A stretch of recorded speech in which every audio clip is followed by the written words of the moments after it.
ರಾಮದುರ್ಗ ಪಟ್ಟಣದಲ್ಲಿ ಅದ್ದೂರಿ ಸ್ವಾತಂತ್ರ್ಯೋತ್ಸವ. ರಾಮದುರ್ಗ ಪಟ್ಟಣದಲ್ಲಿ 80ನೇ ಸ್ವಾತಂತ್ರ್ಯೋತ್ಸವವನ್ನು ತಾಲೂಕು ಆಡಳಿತದ ವತಿಯಿಂದ ಅದ್ದೂರಿಯಾಗಿ ಆಚರಿಸಲಾಯಿತು. ಇದೇ ಮೊದಲ ಬಾರಿಗೆ ಪೊಲೀಸ್ ಗ್ರೌಂಡ್ನಲ್ಲಿ ತಾಲೂಕು ಆಡಳಿತದ ವತಿಯಿಂದ ಸ್ವಾತಂತ್ರ್ಯೋತ್ಸವದ ಮುಖ್ಯ ಕಾರ್ಯಕ್ರಮವನ್ನು ಆಯೋಜಿಸಲಾಯಿತು. ಕಾರ್ಯಕ್ರಮದಲ್ಲಿ ಶಾಸಕ ಅಶೋಕ್ ಪಟ್ಟಣ್ ಅವರು ಭಾಗವಹಿಸಿ ಧ್ವಜಾರೋಹಣ ನೆರವೇರಿಸಿ ಗೌರವ ವಂದನೆ ಸ್ವೀಕರಿಸಿದರು.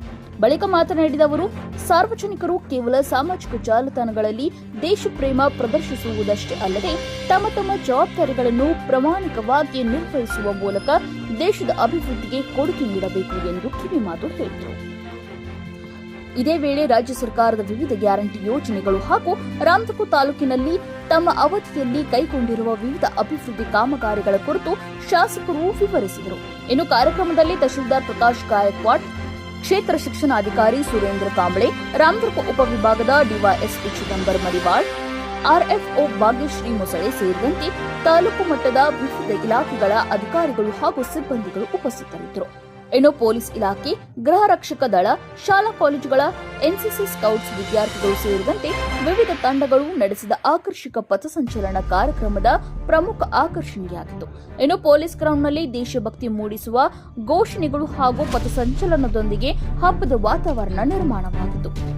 ಇನ್ನು ಕರ್ನಾಟಕ ರಕ್ಷಣಾ ವೇದಿಕೆ ಪ್ರವೀಣ್ ಕುಮಾರ್ ಶೆಟ್ಟಿ ಬನದ್ ಅಧ್ಯಕ್ಷರು, ಗೌರವ ಅಧ್ಯಕ್ಷರು, ಕಾರ್ಯದರ್ಶಿಗಳು ಹಾಗೂ ಪದಾಧಿಕಾರಿಗಳು ಕಾರ್ಯಕ್ರಮದಲ್ಲಿ ಭಾಗವಹಿಸಿದ್ದು, ವಿದ್ಯಾರ್ಥಿಗಳು, ಸರ್ಕಾರಿ ಸಿಬ್ಬಂದಿ ಮತ್ತು ಸಾರ್ವಜನಿಕರಿಗೆ ನೀರು ಹಾಗೂ ಸಿಹಿ ವಿತರಿಸಿ ಸ್ವಾತಂತ್ರ್ಯೋತ್ಸವದ ಸಂಭ್ರಮವನ್ನು ಹಂಚಿಕೊಂಡರು.